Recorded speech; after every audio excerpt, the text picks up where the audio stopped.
Olá, queridos irmãos, queridas irmãs, bem-vindos ao nosso canal e ao estudo sobre o Evangelho segundo o Espiritismo.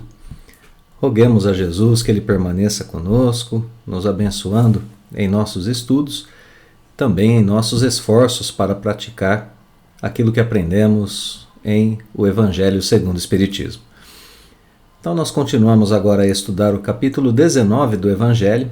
Esse capítulo tem o título A Fé Transporta Montanhas, e estamos nos subitens que vão de 6 a 7, dois subitens do capítulo 19 que tem o título A Fé Religiosa, Condição da Fé Inabalável.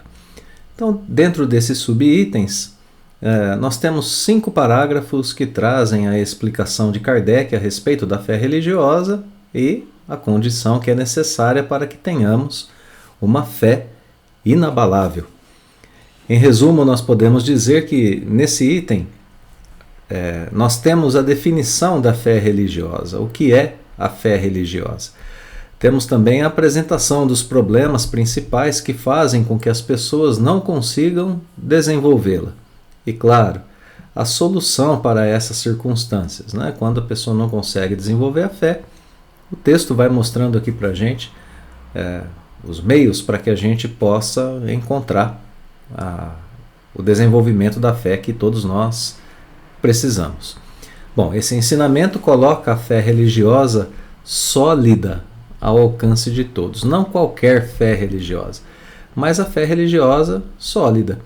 E isso é de grande valor, né, de grande importância para todos nós. Portanto, um item muito bonito, muito importante desse capítulo 19.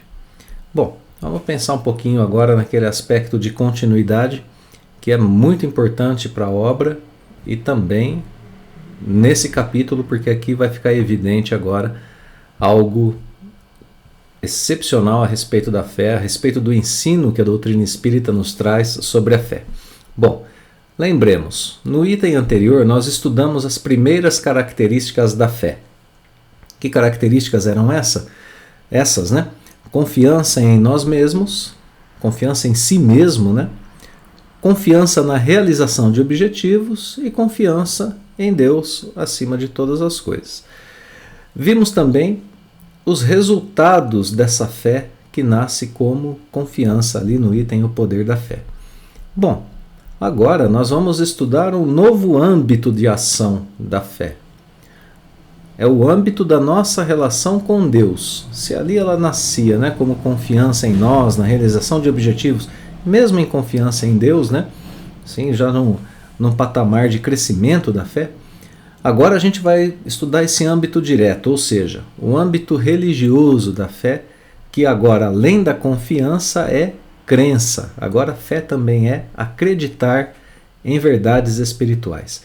Bom, notemos, né? Por que a gente dizia que o aspecto de continuidade aqui é algo maravilhoso para a gente aprender?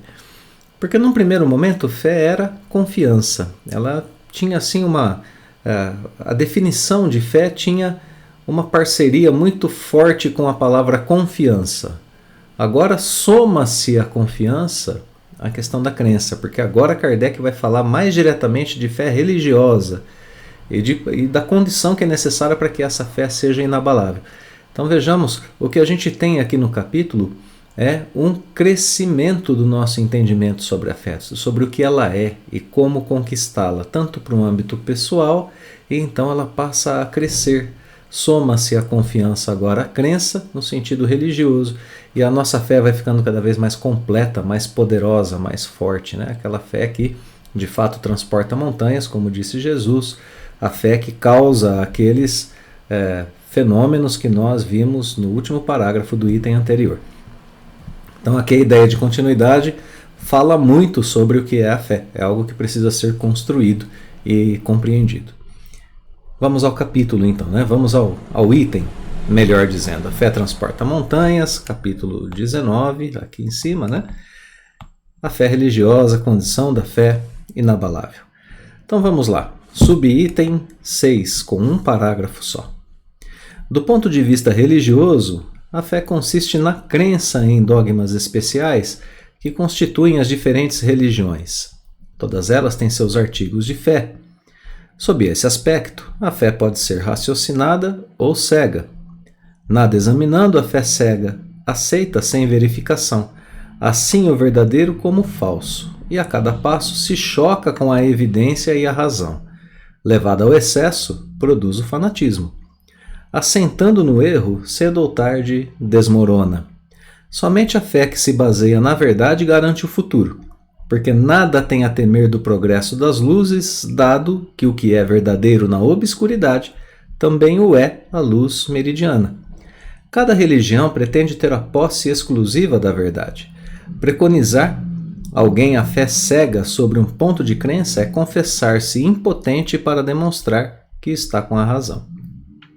Muito bem, vamos analisar um pouco esse parágrafo, né, do subitem 6 aqui do capítulo 19. Então a primeira coisa que Kardec escreve é uma referência ao ponto de vista religioso. Então agora ele está relacionando, né, a fé com a religiosidade. Do ponto de vista religioso, o que é fé? Fé é crença em dogmas especiais que constituem as diferentes religiões. Então, fé é crença nesses dogmas, do ponto de vista religioso, né? Se fé era confiança lá atrás, aqui, lembramos, é crença em dogmas. Bom, então, agora a gente precisa lembrar, né? Então, soma-se a crença à confiança, que a gente tinha em nós mesmos, nos objetivos, em Deus. Agora, crença em dogmas que as religiões apresentam.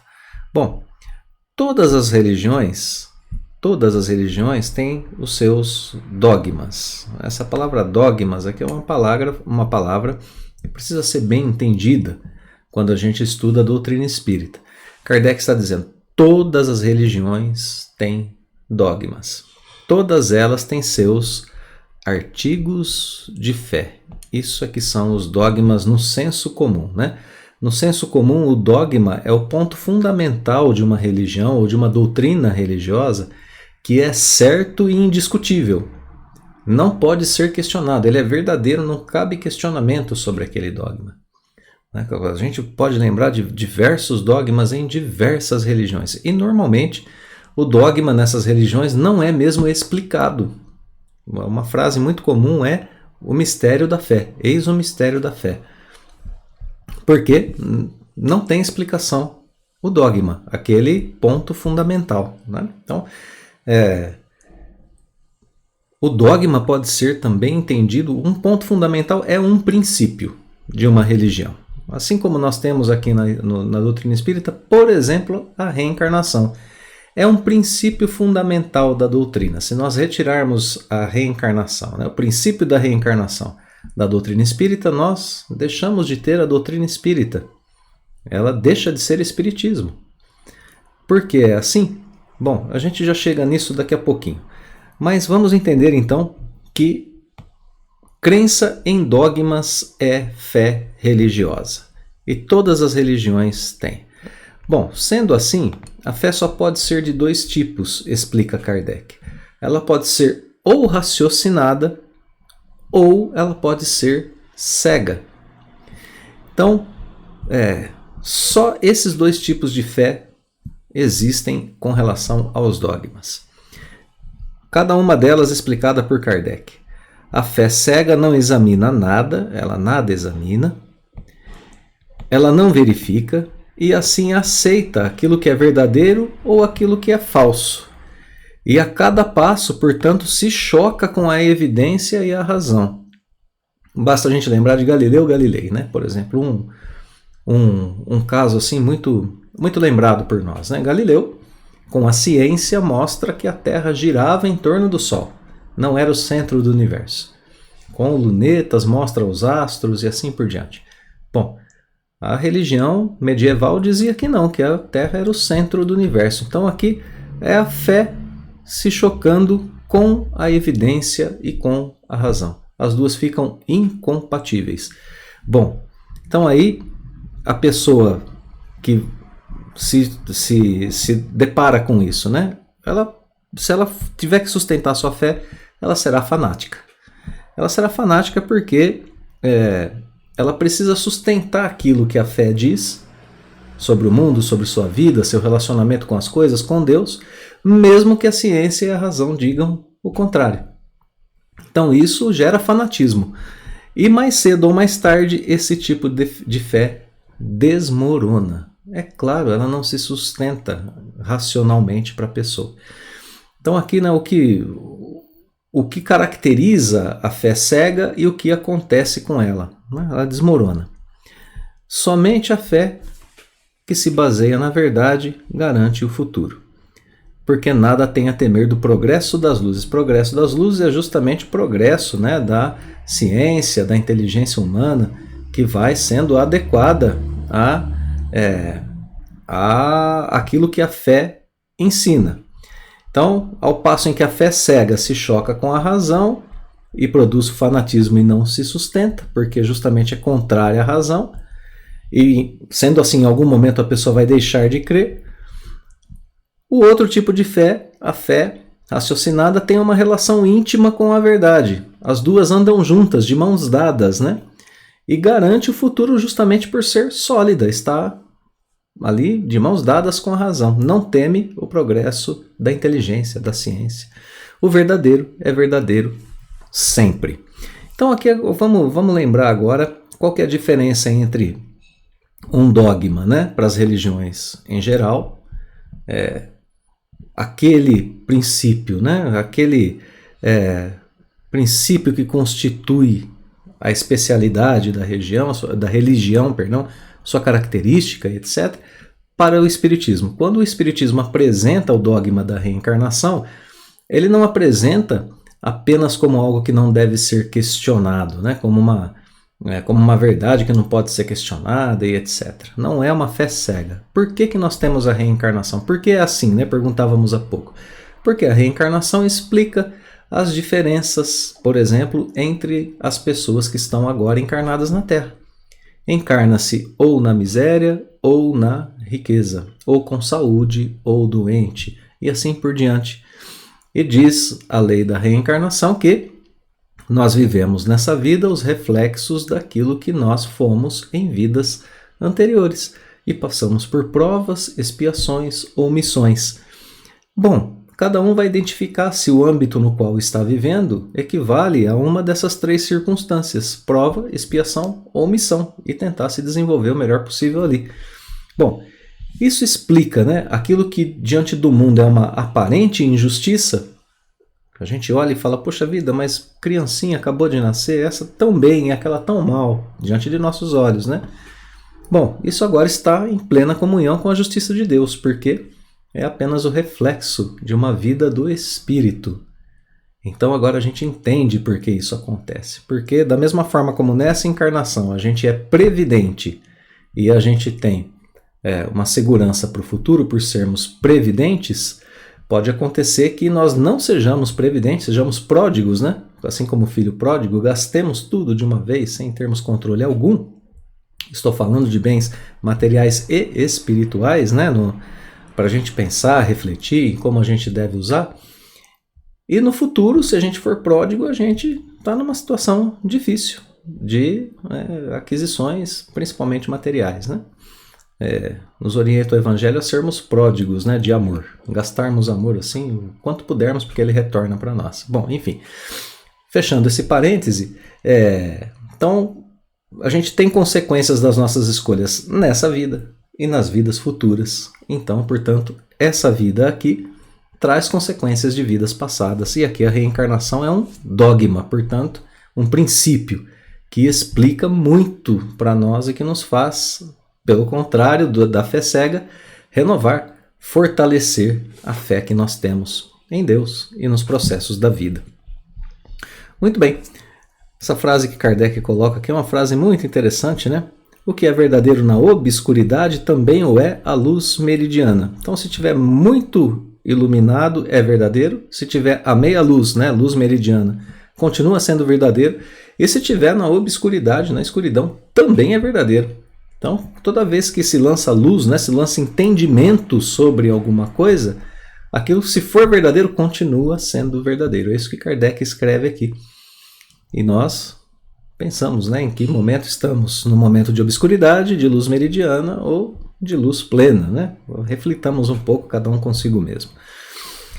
Cada religião, claro, pretende ser ela a única verdade. Esse último ponto do parágrafo é muito, muito importante para nós. Kardec conclui dizendo que preconizar a alguém a fé cega sobre algum ponto de crença é confessar-se impotente para demonstrar que está com a razão. Quando eu digo para alguém assim, ó, você precisa crer simplesmente porque crê, sem explicação. Bom, eu estou confessando que eu não tenho capacidade de explicar para a pessoa o porquê ela precisa crer. Eu sou espírita, sou cristão e sei por que sou espírita e por que eu sou cristão. Então essa última frase é maravilhosa. Preconizar, né, é recomendar, é estimular alguém a ter fé. Ora, se eu fizer isso, exigindo da pessoa que ela tenha uma fé cega, eu estou confessando que eu sou incapaz de explicar para ela por que ela precisa ter fé. Né? Então, esse parágrafo apresenta a fundamentação da fé religiosa e apresenta dois tipos de fé.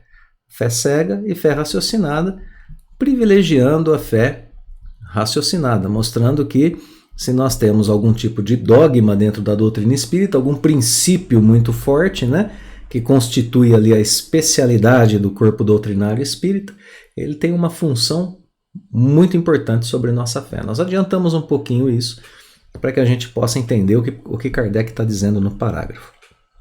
Muito bem. Vamos então ao segundo parágrafo do texto que inicia o subitem 7, né? Então vamos lá. Disse vulgarmente que a fé não se prescreve, donde resulta alegar muita gente que não lhe cabe a culpa de não ter fé. Sem dúvida, a fé não se prescreve, nem, o que é ainda mais certo, se impõe. Não, ela se adquire e ninguém há que esteja impedido de possuí-la, mesmo entre os mais refratários. A pessoa refratária é aquela que recebe, né, a informação e que se esquiva dela, que desvia dela. Ouve, no popular, né, entra por um ouvido, sai pelo outro. Olha, vê, mas desvia o olhar. Entende e faz que não entendeu. Isso é ser refratário. Né? Sente, mas reprime o sentimento. Isso é ser refratário. Então vamos lá. Falamos das verdades espirituais básicas e não de tal ou qual crença particular. Não é a fé que compete procurá-los. A eles é que cumpre ir-lhe ao encontro e, se a buscarem sinceramente, não deixarão de achá-la. Tende, pois, como certo os que dizem. Tende, pois, como certo que os que dizem. Nada de melhor desejamos do que crer, mas não o podemos. Apenas de lábio o dizem, e não do íntimo. Porquanto, ao dizerem isso, tapam os ouvidos. As provas, no entanto, chovem-lhes ao derredor, porque fogem de observá-las. Da parte de uns, há descaso. Da de outros, o temor de serem forçados a mudar de hábitos. Da parte da maioria, há o orgulho, negando-se a reconhecer a existência de uma força superior, porque teria de curvar-se diante dela. Então vamos lá pensar um pouquinho sobre esse segundo parágrafo, né? Então Kardec diz assim, olha, o povo disse vulgarmente que a fé não se prescreve, e alguns diante disso dizem, né? Olha, não tenho culpa de não ter fé, a fé não se prescreve. Né? Sem dúvida, a fé não se prescreve nem se impõe, diz Kardec. Ele concorda com esse ditado popular, com esse dito popular, né? Mas na sequência, ele escreve que a fé, na verdade, se adquire, não se prescreve nem se impõe. A fé é questão íntima de cada pessoa e sua conquista está ao alcance de todos, mesmo dos mais refratários. Perdão, como nós vimos agora há pouco. Então a fé está ao alcance de todas as pessoas. E na sequência Kardec vai falar sobre o tipo de fé religiosa que está ao alcance de todos, né? Verdades espirituais básicas e não de tal ou qual crença em particular. Bom, e o que são essas verdades espirituais básicas que estão ao alcance de todos? Bom, imortalidade da alma, existência de Deus, sua soberania na questão da bondade, justiça e assim por diante. Todos os atributos que a gente sabe que podem ser, né, atribuídos a Deus. a questão da relação entre alma e corpo, entendermos cada um de nós como um ser complexo, não apenas físico, né? Cuidarmos do corpo, mas também do espírito.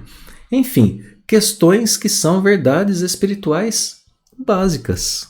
E até mesmo, a gente pode dizer, a reencarnação, como dizíamos anteriormente, pois explica muitas questões da nossa existência. Isso está ao alcance de todas as pessoas. Basta a pessoa procurar um pouquinho que elas encontrarão. Mesmo aqueles que dizem não poder crer. Aqui uma figura de linguagem, né? Estão com os ouvidos fechados. Significa que há algo que apenas a pessoa pode fazer por si mesma, essa que está com os ouvidos fechados. Que há de criar em si mesma a disposição em ouvir, a disposição em ver, em perceber essas verdades espirituais básicas.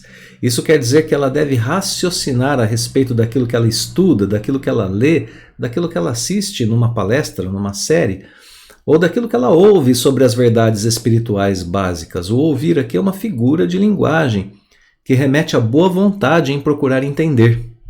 Então aqui a pessoa precisa criar essa disposição nela, né, para buscar a fé. Se ela nem se prescreve nem se impõe, ela é algo íntimo, ela é algo que a pessoa precisa buscar, né? Eles é que têm que ir ao encontro da fé, buscá-la sinceramente, olha aqui, criar disposição, né, para encontrá-la, e não deixarão de achá-la assim. Bom, o texto diz na sequência, né, que muitas pessoas dizem que gostariam de crer, mas não podem. Kardec, na sequência, explica, né? Dizem isso apenas da boca para fora e não do íntimo, não do coração. Porque quando dizem isso, aí sim, né, a gente vê a figura de linguagem que tampam os ouvidos. Está cheio de provas para todas as pessoas no decorrer da vida. Por que essas pessoas não querem observar essas provas? Bom, para uns, descaso. A pessoa tem descaso, vê, mas não quer saber daquilo, né? Outros temem que precisem mudar de hábito. Lógico, se eu percebo que a vida é muito mais do que o corpo físico, que eu sou um espírito imortal, que tenho agora compromissos com Deus, com o meu próximo e comigo mesmo, em âmbito superior de vida, aí eu preciso mudar alguns hábitos. Então, a pessoa tem medo dessa mudança e não precisa ter medo. Medo algum.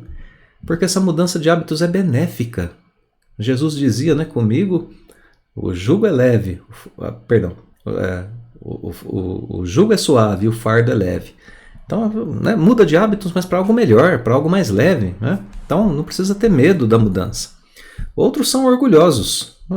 Se eu admito que tem Deus, tem uma força muito superior a mim, à humanidade, né? Isso é orgulho. Teria que se curvar diante dessa força. Então aqui as razões íntimas que nós temos para o não desenvolvimento da fé nesse segundo parágrafo. Primeiro do parágrafo do subitem 7 aqui, né? Primeiro do subitem 7, segundo do item em geral. Então por que, né, que as pessoas não conseguem dizer? Quais são os entraves íntimos, né? Estão aqui nesse parágrafo. Então esse parágrafo ensina que a conquista da fé religiosa é uma questão íntima e que está ao alcance de todos e apresenta aqui algumas das barreiras que a gente pode vencer e que a gente precisa vencer para o desenvolvimento da nossa própria fé. É isso que está sendo explicado aqui. Terceiro parágrafo, vamos lá. Vamos lá? Agora sim. Em certas pessoas, a fé parece de algum modo inata, uma centelha basta para desenvolvê-la. Essa facilidade de assimilar as verdades espirituais é sinal evidente de anterior progresso. Em outras pessoas, ao contrário, elas dificilmente penetram, sinal não menos evidente de naturezas retardatárias.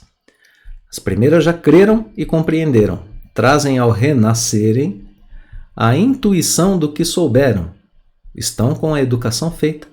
As segundas tudo têm de aprender, estão com a educação por fazer. Ela, entretanto, se fará. E se não ficar concluída nessa existência, ficará em outra. Então vamos lá, fé religiosa está sendo apresentado aqui nesse parágrafo.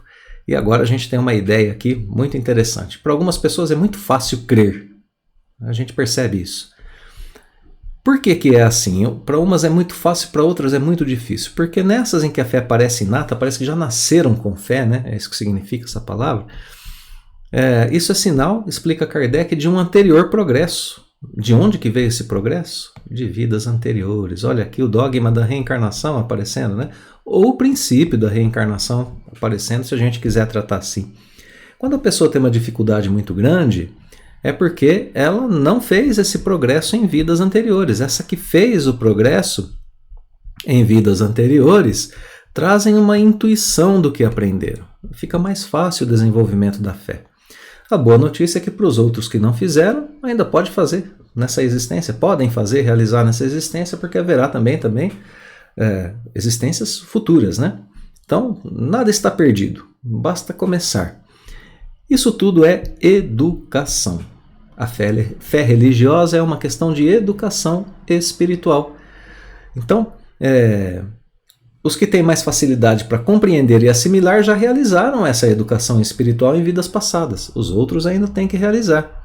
Em algum momento conseguirão, mas precisarão começar, né? Então a reencarnação explica para a gente que Deus não faz diferença entre seus filhos. Todos podem se aproximar dele e o farão em algum momento de sua jornada espiritual. Então, se a pessoa não tem uma fé muito profunda, ela fica tranquila, porque ela sabe que é o momento espiritual dela e que ela pode desenvolver, ela também estará nas fileiras daqueles que desenvolvem sua fé. Aqui é a reencarnação explicando a diferença entre as pessoas, como nós dizíamos anteriormente. Muito bom texto, né? Então esse parágrafo apresenta a fé religiosa como uma conquista da educação espiritual, um trabalho a ser desenvolvido. E mais uma vez a coloca ao alcance de todos. Vamos ao quarto e penúltimo parágrafo desse texto, que é um texto belíssimo e muito importante para a gente, né? A resistência do incrédulo, devemos convir, muitas vezes provém menos dele do que da maneira por que lhe apresentam as coisas. A fé necessita de uma base que é a inteligência perfeita daquilo em que se deve crer. E para crer não basta ver, é preciso, sobretudo, compreender. A fé cega já não é deste século. Tanto assim que precisamente o dogma da fé cega é que produz hoje o maior número de incrédulos, porque ela pretende impor-se, exigindo a abdicação de uma das mais preciosas prerrogativas do homem, o raciocínio e o livre-arbítrio. É principalmente contra essa fé que se levanta o incrédulo. E dela é que se pode, com verdade, dizer que não se prescreve. Não admitindo provas, ela deixa no espírito alguma coisa de vago que dá nascimento à dúvida. A fé raciocinada, por se apoiar nos fatos e na lógica, nenhuma obscuridade deixa. A criatura então crê, porque tem certeza. E ninguém tem certeza, senão porque compreendeu. Eis porque não se dobra. Fé inabalável só o é a que pode encarar de frente a razão em todas as épocas da humanidade. Então, o parágrafo começa com uma frase muito importante, né? Uma assertiva de Kardec aqui, dizendo que a fonte da incredulidade, as pessoas não creem, na maior parte dos casos, porque aquilo que lhe apresentaram não foi bem apresentado. A maneira pelo qual apresentam as coisas não é boa. É uma fé imposta, é algo que não se pode crer, é algo que não tem explicação. E aí fica difícil, né? Na sequência, Kardec diz que a fé necessita de uma inteligência perfeita daquilo que a gente está crendo. A palavra inteligência aqui significa compreensão, uma lógica, né, dentro daquilo que está sendo explicado. A reencarnação, como nós vimos agora há pouco, porque temos a reencarnação, já vimos uma das circunstâncias, né, a explicação das diferenças entre as pessoas. A intimidade da informação com a verdade está aqui. A nossa inteligência é capaz de ver que aquilo é verdadeiro. Essa frase aqui que a gente está destacando agora é excepcional, porque aqui é a explicação da essência do texto, né? Para crer não basta ver. A gente lembra de Jesus que fez diversas intervenções aqui na Terra que eram consideradas milagres até o surgimento do Espiritismo. Com o Espiritismo nós entendemos que aquilo tudo não é milagre, é um fenômeno natural. Aqueles eventos com Jesus, as curas, né, a transformação da água em vinho e tantos outros, a gente entende agora que não são milagres, que são fenômenos naturais que estão à disposição de um espírito com a envergadura e intelecto moral de Jesus. Um espírito perfeito como ele sabe como fazer. É um processo natural. Por que que as pessoas viam Jesus curando cegos, leprosos, paralíticos e assim por diante e não criam nele, não conseguiam crer nele? Porque elas não compreendiam o que estava acontecendo. Tomavam-no, né, como uma pessoa que estava ali como um charlatão, como uma enganação, como um mito, né, como bruxaria e etc. Que a gente sabe que acontecia na época com Jesus, né? Então é importante para quem não assistiu, assistir o item anterior, Poder da Fé, o nosso estudo do item anterior, porque no último parágrafo desse item está a explicação de como acontecem os processos, principalmente de cura, né? Através do magnetismo, através dos fluidos, etc. O desenvolvimento disso está na obra Gênese, está também no Livro dos Espíritos, tem desdobramentos também no Livro dos Médiuns, enfim, as obras básicas, né, vão explicar melhor aquilo tudo, mas a gente sabe que agora, pelo menos a gente já é capaz de compreender que é um processo natural. Então a gente compreende por que aconteceu e aí fica mais fácil de acreditar, né? A sequência do texto diz que a fé cega já não é deste século e tem um númerozinho 18. Aqui eu vou correr o texto para baixo, um instantinho, para a gente ver que temos uma nota aqui, para vermos, né, que existe uma nota que diz que Kardec escreveu essas palavras no século XIX, mas que hoje o espírito humano tornou-se ainda assim mais exigente, a fé cega está abandonada. Perdão, eu vou deixar aqui um instantezinho assim, quem quiser pode pausar o vídeo ou fazer uso dessa edição que a gente tem, né, estudando aqui do Evangelho segundo o Espiritismo, que está disponível para download, né? Sempre na descrição do vídeo, direto do site da FEB. Então, quem quiser ler inteira pode ler, mas a essência está aqui, né? A gente se tornou ainda mais exigente em relação à questão de fé. O que valia lá para o século XIX é ainda mais poderoso hoje. A fé precisa ser raciocinada, ainda mais raciocinada hoje, né? Precisa ter mais evidências, precisa estar mais próxima da ciência, da verdade. Isso o Espiritismo nos traz. Então, aqui só para a gente falar um pouquinho sobre essa nota de rodapé, né? Bom, então continuando um pouquinho aqui, os maiores incrédulos nascem porque a fé cega quer impor e exige que a pessoa abra mão do seu raciocínio e do seu livre-arbítrio. Mas por que é desse jeito? Às vezes a pessoa pergunta, né, em certas religiões aí. E aí é porque é o mistério da fé.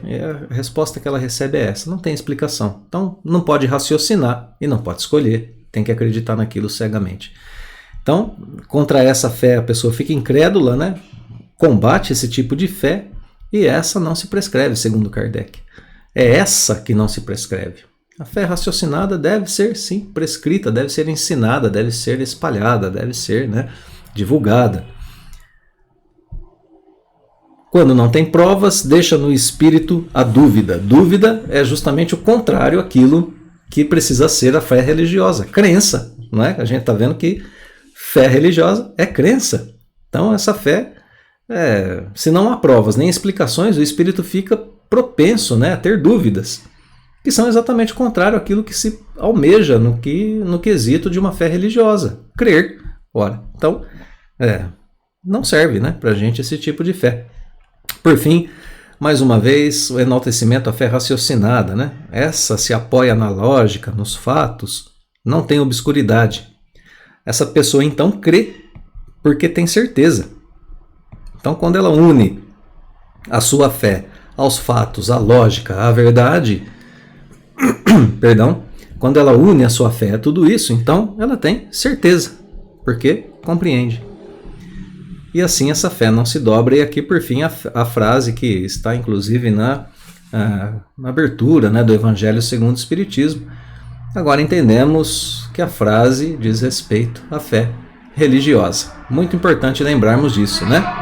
Então agora a gente sabe, essa frase diz respeito mais diretamente ao âmbito religioso da fé.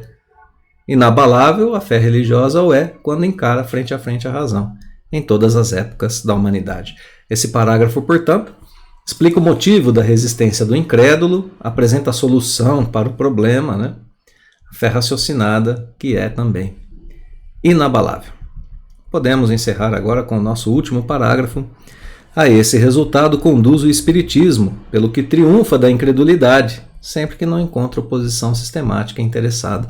Parágrafo de conclusão que diz que o Espiritismo tem os requisitos necessários para guiar a pessoa, para levá-la a desenvolver essa fé raciocinada, essa fé que não se quebra, né? A fé sólida, a fé que nos leva a um relacionamento mais próximo com Deus e com tudo aquilo que a vida pode nos apresentar de melhor. Então nós aprendemos aqui nesse item mais um âmbito de ação da fé, ou mais um âmbito de exercício da fé, um âmbito religioso. Agora nós sabemos que depende apenas de nós mesmos desenvolver esse tipo de fé. Precisamos para isso estudar e compreender o que estudamos. Então o papel do estudo para o espírita é um papel assim de muito destaque, né, de muita importância. É necessário estarmos estudando, refletindo, compreendendo sobre aquilo que estamos vendo dentro da doutrina, porque isso forma em nós essa fortaleza chamada fé, quando nós compreendemos os mecanismos da vida, as leis de Deus que regem esses mecanismos e como nós estamos inseridos neles. Isso é de vital importância para a gente. O espírita precisa se voltar ao estudo. Por isso temos o nosso canal, por isso temos os nossos estudos, por isso tanta gente se propõe a fazer palestras, grupos e demais atividades nas casas espíritas, né, que voltam a nossa atenção para esse âmbito de entendimento, de compreensão dos princípios que a doutrina espírita nos coloca. Muito bem, aprendemos aqui o caminho, o raciocínio. Temos também o professor, a doutrina espírita. Portanto, só nos resta colocar as mãos à obra. Muito obrigado, queridos irmãos, pela companhia mais uma vez em mais um estudo. Obrigado pela presença aqui no nosso canal. Nós deixamos, como sempre, o nosso fraterno abraço e o convite para o estudo na próxima semana, fortalecendo a nossa vontade e a nossa fé em seguir o Cristo. Nos vemos em breve, então. Até lá.